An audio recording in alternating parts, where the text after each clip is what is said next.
Steelers Nation, it is great that you are with us today because for the fourth time on the show, we have Mr. Craig Wolfley with us to talk another Steelers victory. Gentlemen, this team is 3-0. What a great day for Steelers Nation. Well, I know it is for me because I'm enjoying it and happy to see such a good start because it's like I was talking to the coaches in the first week.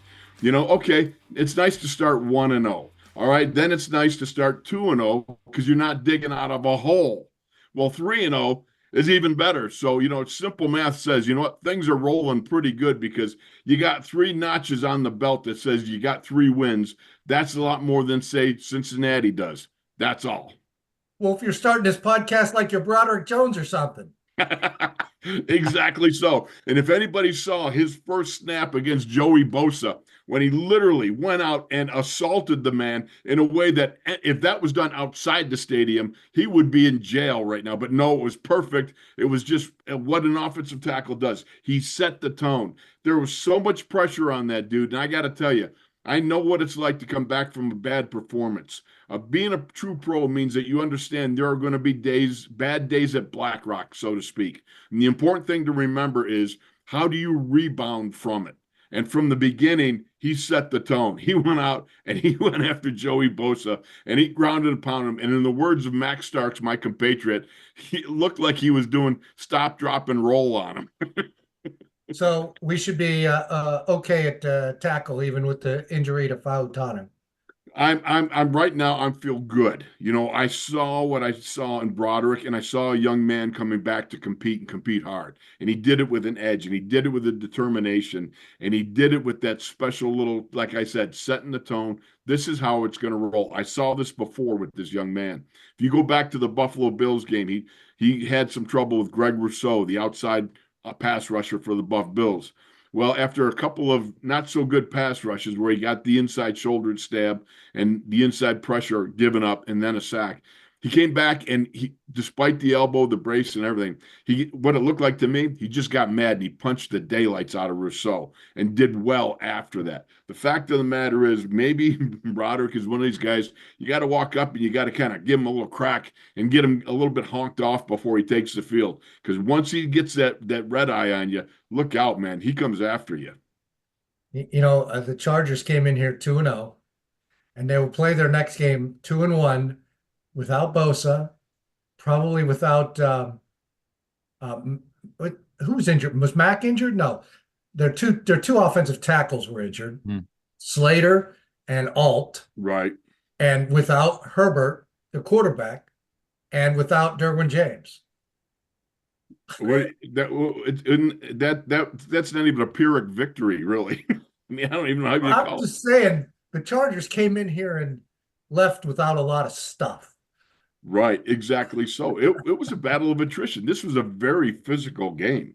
When you watch the replay on this and you see what was going on and just watching it from the booth, and that part of the problem is from the booth. It's wonderful, but you got a great view, but it's so far away from the action. I'm used to being a little bit closer, but I'm telling you what, these guys really went after each other, and I thrilled to watch this game. It was great.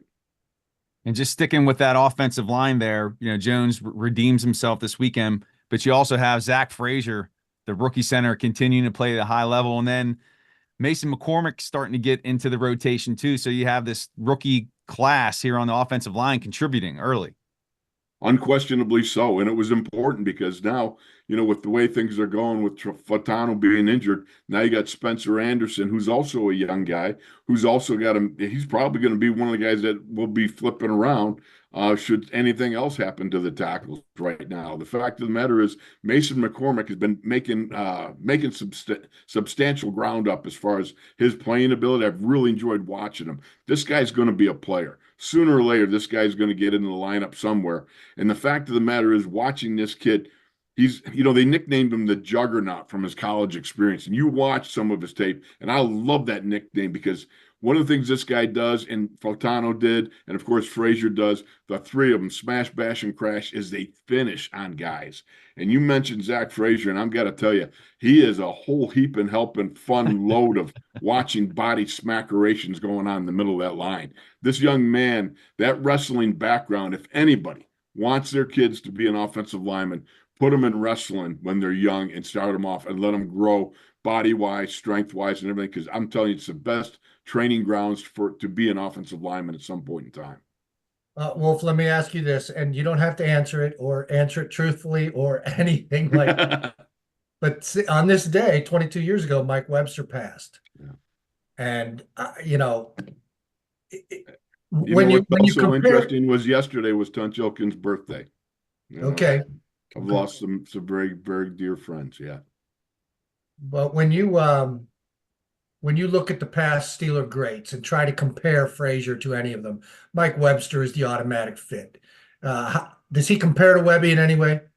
Oh yeah. And I hate to put it on him because it's way too early to really try to do that, but you can't help the comparisons that run in your gourd. And when I see him, he's got that finishing attitude that Mike Webster always had. I mean, Mike wanted to finish a guy, and it was Mortal Kombat from the get-go. He also was very much in control, directing traffic down there. You can see that Zach is very fluent in speaking the language of both the front side, backside cutoffs, and pass protection. He's got it all down there. But what I love about it is just the way he is explosive and that goofy wrestler strength, strong in so many areas that really is remarkable. I got to give it to the young man. I've been I've tried to hold back some of the praise because he's rather remarkable in what he's doing. And I just got off a call had the great Dermontti Dawson on, and he's got some explosiveness like Dermontti Dawson as well. So we'll see. I want to say, hey, listen, you got to buckle up because this guy's a load of fun. But when you see what he did to Grady Jarrett, when you watch what he did to some of these other guys, the Chargers nose tackle, Gadzooks, he took him off the ball 9 yards by himself. Who does that? You don't see that from centers. And this is what I was talking about and I know I'm rambling on, sorry, but this is what I was talking about when we went to training camp. I said, the first issue you got to settle is center, because nothing starts in the running game until you find a center that can move those three techniques, those cheese whoppers that are 350 pounds sitting on your nose. Well, we found a kid that can do it. I like your nickname, of course, the Morgantown Mauler. Yeah. But Brian Baldinger has come up with another pretty cool nickname, Matt Frazier, because everybody goes to the mat. And of course, he's a wrestler. Exactly. But I prefer Morgantown Mauler because he'd rather throw you than know you. Okay. And you can see it when he finishes blocks because he gets a guy going and then he will actually rotate and throw a guy.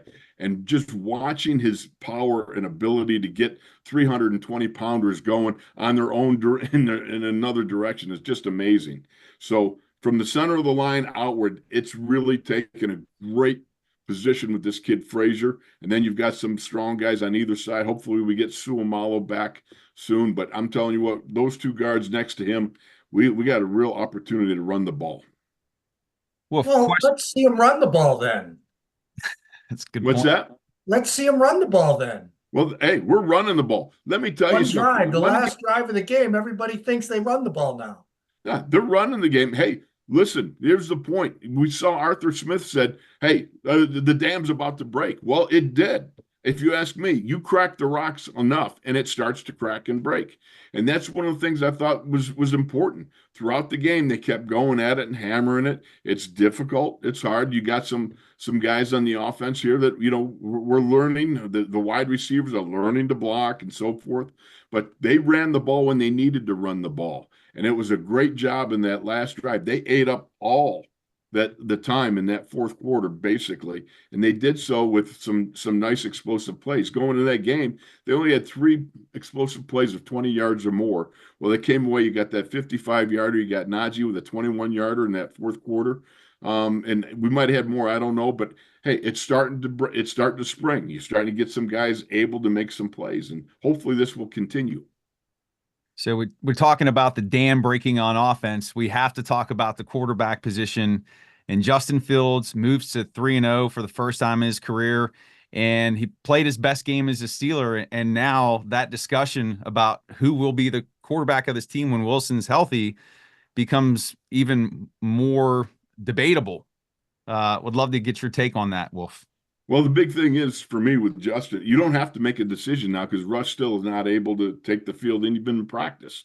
Justin Fields is doing a great job. It's been a great opportunity for this young man to be schooled under Arthur Smith. Arthur Smith took a Ryan Tannehill and made him, rebuilt him in the Lycan mode of an excellent NFL quarterback. And you know what? He performed. And I think the same thing is going on with Justin. I think if you have the proper coach who can redo your footwork, your the way you think through your progressions and all these other things that a good quarterback type of coach can do, the reclamation project is huge because there's so many physical attributes with Justin. I mean, he's got a tremendous arm. He's got the legs to run. He's got the ability to stay calm under pressure, which some guys just don't have. I like what I've seen thus far. You go from a lifetime completion percentage of like 60% in Chicago, and now he's up to almost just under 75% completion percentage. He has not made a whole lot of mistakes. I mean, that one interception, that was probably not a great throw, but if anybody saw the end zone view of the throw he made to Freiermuth, who the normally sure-handed Freiermuth normally makes, that was a window about this big. And I mean, he gunned it right through, and it was a perfect pass and a very convoluted zone coverage package, it looked like to me. And I just thought, man, that kid has got an arm, and he's very accurate. That throw to Scotty Miller on the outside in the face of a blitz, a hot read. He unloads it, and Scotty Miller breaks the tackle and gets up the sideline for like 20 yards, setting up the first touchdown. There's some good things that's happening with Justin Fields, and he's doing a good job of protecting the ball. You want to ask me something? I was just going to see if you had anything to piggyback off of. Well, I mean, I'm like exhausted from talking about quarterback. If there's anything in particular, I've been writing about it. Russell Wilson is not close to coming back. He's just not. So people keep thinking that this coach has to name a quarterback. Why? Why? Let this happen. Mm-hmm. The important thing, Jim, is why do it? Why name a starter before you got to name a starter? There's no reason to. Right now, Russ is not even capable of going on anything more than a limited basis in practice. Right. Russ can barely move in practice out of the pocket, let alone get on the edge and roll out and run bootlegs and run for first downs, things the Steelers want done with their quarterback. I just don't see, at least for a month, I don't see him being close. And after a month, maybe Fields is either locked this team down, and it's obvious to everybody, even to Russell. And maybe, Russell's excited because he might get another ring. I was paging through some YouTubes, all the nonsense out there, and I saw a headline on one YouTube podcast. It said, Bill Belichick says the Steelers have the best quarterback situation in the NFL. And I thought that went, somebody asked me if Russell Wilson will demand a trade if he's not playing by the time he gets healthy. I said, no, I mean, here's the quarterback situation. They have a great veteran backup and an on the rise young starter. So if Russell's healthy and he's at the point where he wants to demand a trade, that means he sees that Justin has locked it down. And if he's locked it down, that means they're 7-2, 7-1, whatever the trading deadline time is. And that means they could go to the Super Bowl. And why would Russell want to leave a team that's going to go into playoffs with a running quarterback who it's an injury risk? Any running quarterback like that, it's an injury risk. Russell could find himself in a Super Bowl without even having to drag the team there. Just get in there and win this game and get another ring. You're exactly correct. I think it's a great situation. Russell's the kind of guy that can handle this, even if he isn't the starter. So it is a great situation. And even the number 3 is capable. So it is a really, really good situation they find themselves in after putting it all together off the scrap heap. Yeah. Wolf, you made a point that I wanted to comment on because this is something that I noticed too. You talked about how Wilson just seems calm out there. And that's something that was really noticeable to me on Sunday is he's a guy who just looks under control, poised. And I guess I really didn't pay attention to that the first 2 weeks or even during camp, but he does look like he has a quiet, subtle confidence about him.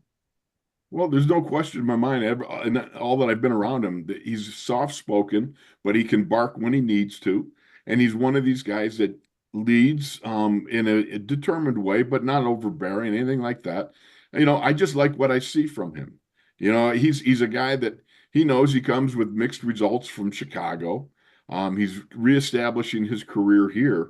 But what an opportunity for him to remake himself and do so under the tutelage of a guy like Arthur Smith, who has done it before with other quarterbacks like that. So to me, it's a great opportunity for Justin to rebuild his not only his football career, but his confidence from the inside out going towards, that leadership and starter capabilities as a quarterback, maybe a longtime starter in this league. He's got it there.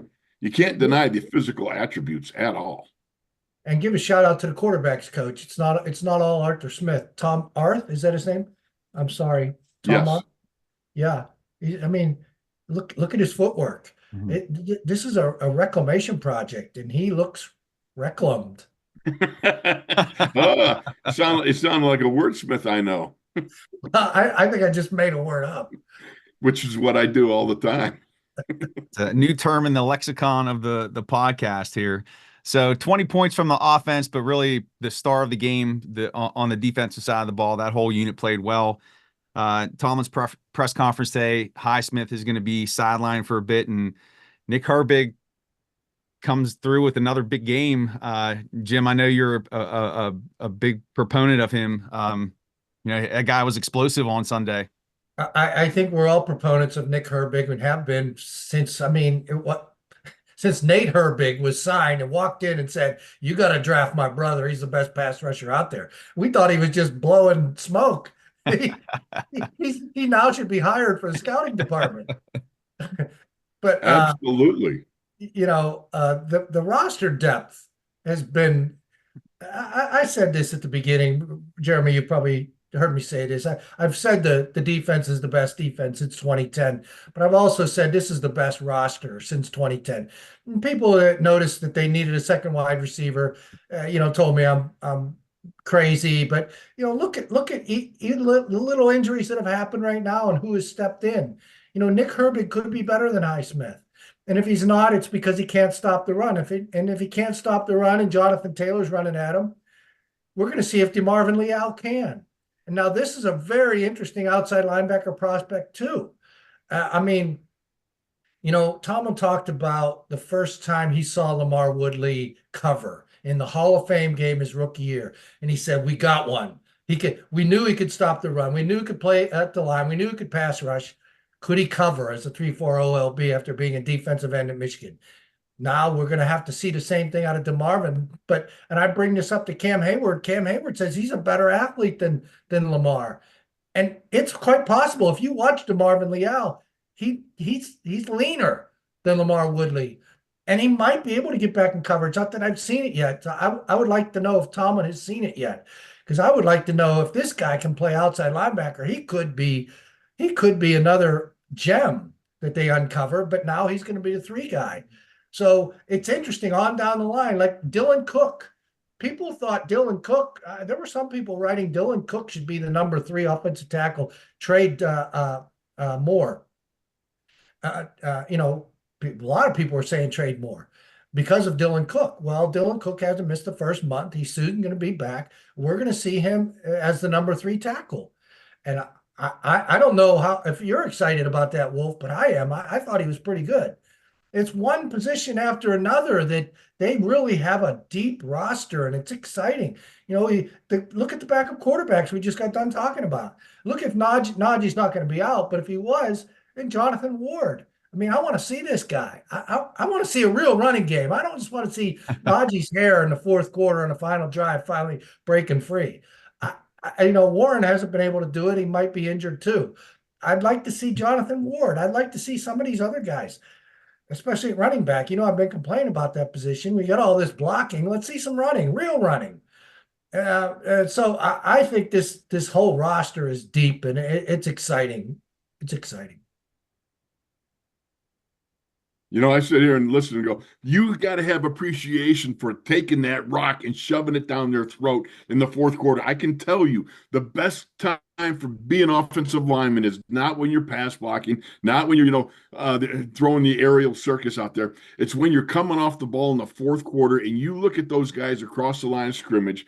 They're arguing with each other. They're getting off the ground slow. Their body language says this hurts. I'm tired of this. I'm looking for a place to tap out, but I can't find an honorable way to seek comfort right now. And you got them on the ropes and you keep pounding. That's the only thing that makes offensive line play like really worthwhile are those moments, because you don't score touchdowns, you don't throw touchdowns, you don't get to catch the ball, the cheerleaders don't like you because you're a fat guy, right? So what do you got? You come off the ball and you're able to go after the other team and just like bang, bang, bang. It's so much fun. And I tell you, that's when I appreciate the offensive line play so much. And to watch these guys line up, adjust their chin strap, wash, rinse, and repeat, and come off the ball yet again in a bludgeoning way, in a manner that takes the air out of the ball and makes those guys on the other side all be complaining to each other. It's a beautiful thing. I tell you, I can't help it. I get a tear in my eye when I see that.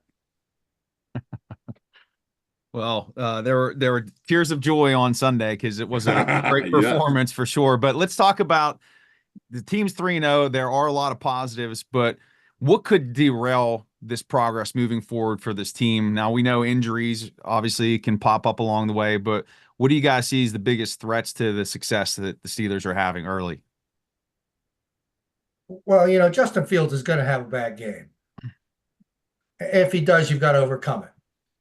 And so and injuries. Go ahead, Wolf. Well, it's the same thing on both sides of the ball. Yeah. Some guys are just going to have a situation arise where they're not playing as well. I mean, take a look at Broderick Jones, okay? There's something there that he's so fully capable of playing some high-level Pro Bowl caliber football. I hope that's not too much noise in the background here that I had the window open. And okay, sorry. But, those can derail just poor performances and guys not adhering to and taking care of and responsibly preparing themselves week in and week out for a game. But, when you see what they're capable of doing, like what they did this past week, to shut down an offense that was averaging 200 yards a game. Are you kidding me? To take a 9.9 yards per carry rusher like J.K. Dobbins and send him on his way with a 2.9 yard average. That's remarkable upon remarkable. And it was a good offensive line. You got Joe Alt-Delete, who, was deleting other guys. Well, you know what? T.J. Watt was not going to have any of that, and he deleted the deleter. I mean, so the fact is, you've got some people out there. Control delete. Yeah. Yeah. I don't know. I can barely type. So, the fact of the matter is, just watching last week what was going on and appreciating. We talked about Nick Herbig earlier. Is there a guy that has a better bend around the corner this side of a NASCAR track making left-handed turns than Nick Herbig? I just watch him get up the field. This kid is so quick coming off the line of scrimmage. Bud Dupree was there with the Chargers on the other side of the ball.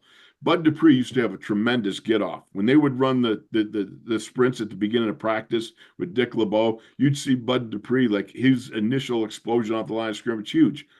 Well, Nick Herbig is right there and the same, just as quicker. And he gets up the field on these big tackles.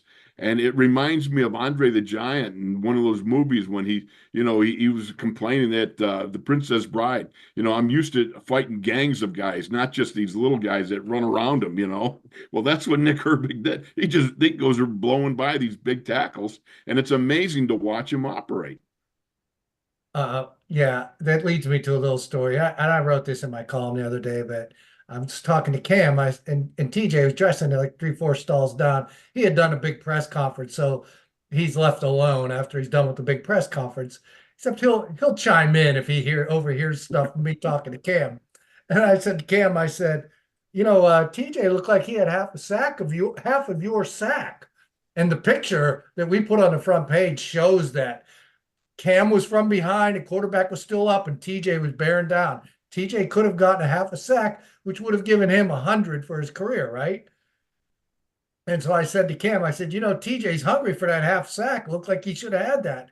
And Cam said, let him wait. Let him wait. He'll have plenty of opportunities. And I look at TJ. I said, TJ, you're close to 100, right? And he goes, I ain't want no half sack for that. But then I said to Cam, I said, Cam, what's it like being surrounded with all those Badgers up front? He said, it's ridiculous. He said, we need some Buckeyes. Think about this, TJ Watt. If they hadn't taken his 23rd and a half sack away from him in Baltimore when it should have been the record breaker, Michael Strahan's sack record, he'd be over 100 now already. I'm sorry. That's a major beef of mine. That was wrong. They took him away from when he sacked Tyler Huntley. Well, see, Wolf, you should get on the PA system and say, at the beginning of the next game, say, TJ already has his 100 sacks because this happened then, and I bequeath it. There you go. I don't think anybody buy it, though. No, we're not buying it here either. TJ says he don't want no half sack for it either. He wants a strip sack to win the game or score a touchdown on it, something like that. Well, but you could easily, because Loudermilk's played a lot, you could easily have an all Badger down front floor. Yeah. There's something in that Wisconsin water, isn't it? I mean, Yeah. Those guys can ball out, and I don't know. You got Herbig got 2 more pelts to put through his cabin wall, and everybody in Wisconsin's got a cabin, right? I mean, doesn't that everybody? Isn't that the way it works? Everybody in Wisconsin should be asking TJ Watt about his moves, and like Herbig does. I mean, Herbig studies this guy. Oh, I yeah. think Leal ought to get over there in that corner of the locker room and start asking some questions too. Yeah. Nick looks like him sometimes, even though he looks a lot smaller. He does. It'll definitely be exciting to see them back out there this weekend as the Steelers travel to Indianapolis to take on the Colts, 1 p.m. game. And anything here as we close up, gentlemen? Well, here's some positive stuff. I know, Jeremy, you wanted to end with what can go wrong, but let's ask what can go right. What could make them Super Bowl favorites today? And I was listening to Mike Pursuit on the DV Morning Show, and they were talking about Devontae Adams. I don't know if you watched him against the Ravens. If you watched him last year, the receiver for the Raiders, he's a stud, and they're looking to shop him. And at the trading deadline, he has 2 years left on his contract. He's getting paid buku bucks that are not guaranteed. So if the Raiders, who are supposedly, somebody was quoted out in the Ravens locker room after the last game as some people are already making business decisions out there. If they start making business decisions and want to trade off a guy like Devontae Adams to the Steelers for a third or a second, I mean, this guy's that good. I'd rather have him than Ayuk. I tell you, I don't know how old Adams is. I don't want to know. I just want to look at this Super Bowl race right now. Because if you bring a guy like that in, I mean, we see their defense. People are finally believing this defense. And you see this young developing offensive line. You see the young developing quarterback backed up by a veteran quarterback. You see George Pickens. You see these tight ends. You see these little gritty-gutty Scotty Miller and Calvin Austin. They don't need all that much. Devontae Adams makes them a Super Bowl favorite. So when Mike Pursuta started talking about that at the trading deadline, I don't know if you have to wait that long, but that really is an exciting proposition there. It does sound good, but you never know. And sometimes I worry about when you might bring in somebody else's problems. I don't know who Antonio Pierce was talking about when he talks about making business decisions, but that's a term that I find to be not a good thing. I mean, that was the biggest difference between my era and today was that one of the biggest things is the term business decisions. That means guys are not all in. Guys are not putting it all out. And I don't know who Antonio Pierce was pointing out in that, but you would hope it wouldn't be somebody like Devontae Adams if they want to move him. Every time I try to get clickbait started, look what you do, Wolf. You start talking sense. So there's our title for the podcast: Davante Adams to the Steelers. No, Oh, you my can't do that heavens. until it's the end. We did it at the end of the episode. Just, I really don't want to do clickbait, but I think it's something we can go dream on. I don't know. Davante Adams, if you could trade into a first place contending class organization, you'll leave your baggage at home and make a run, especially with the talent he has. I mean, not only is he a deep threat, he moves the chains for real. I don't know how Pickens would react to that, but I don't much care. But I'll also take a look at, we see a burgeoning Calvin Austin. I mean, that was nice. 5 targets, 4 receptions. You go yard. That was a real beep roadrunner type affair there, man. I mean, he took that ball and he skedaddled and outran the whole back end of that defense. I thought it was pretty impressive. Yeah, he's a nice third guy. Yeah. Well, Jim, maybe you have manifested Adams, so we'll have to see what plays out here. Well, Wolf's over the fighting course. me. Wolf's fighting my dreams. I like gritty gutty Scotty Miller. I told him, you guys, Wolf, did you watch basketball in the 80s, college basketball? Do you remember gritty gutty Scotty Skiles? Oh yeah, Scotty Skiles. Who did he play for? Michigan State. Okay, yeah. Oh, is this a Pursuta thing? No, Pursuta didn't even remember that they called him gritty gutty Scotty Skiles. Okay, no, I've been calling Scotty Miller. He's the only Scotty I've heard of on the athletic field since Scotty Skiles. Well, there you got a slot receiver who can also do the place holding and a gunner. So you know what? He's multi-talented. You think Davante Adams is going to be holding? You think Davante Adams is going to be doing any gunning? Well, is George Pickens doing any of that? I mean, you don't need that. Hey, you're ruining my comeback on you. We already got gritty gutty Scotty Skiles, Scotty Miller. Gritty. And, hey, Roman Wilson looked good in practice. The fact he wasn't active, don't look at that as them being sour on him or him having bad practice or him limping or gimping or any of that. It's just he's just got to learn. He's missed a lot of time. Well, that's what Mike T calls missing the moving train. You know what I mean? It's hard to jump on that moving train, man. And he'll be there. He'll be there. Yeah. I believe it. You watch this kid, you can see it. As Mike always says, you got to do it on the south side grass before you do it on the north side grass. I mean, you got to do it in practice before you go to the stadium. And I think right now he's in that nice little place where he's starting to do things on the practice field that is going to translate into the good stuff in the stadium, because he is very talented. Well, he pointed to Dean Lowry as an example. Right. And Lowry took him 2 weeks of good solid practice, and Roman just had his first week, so expect another second week, another inactive. They have Cordero Patterson too. Ooh, yeah. And so it's a deep, Connor Hayward's not getting much either, and so they have different weapons for different things at different times. It's just a good deep roster, and they may not have certain spots like that second receiver standout. There might be another position that, the third corner is still, Beanie is still make some mistakes every now and then. And still question mark, but they'll get Cam Sutton back. But there's a couple spots. But the depth of this roster, I haven't seen it like this since 2010. Yeah. Well, the optimism is high, and hopefully next week when we're back here for episode 126, we're talking about another Steelers win. Please make sure that you hit the like and subscribe button. Leave your thoughts in the comments. Thank Wolf for coming on the show. And gentlemen, I hope you have a great week. You too, Jeremy. Absolutely. Thanks, Wolf. Take care, guys. Thank you very much, fellas. We'll see you.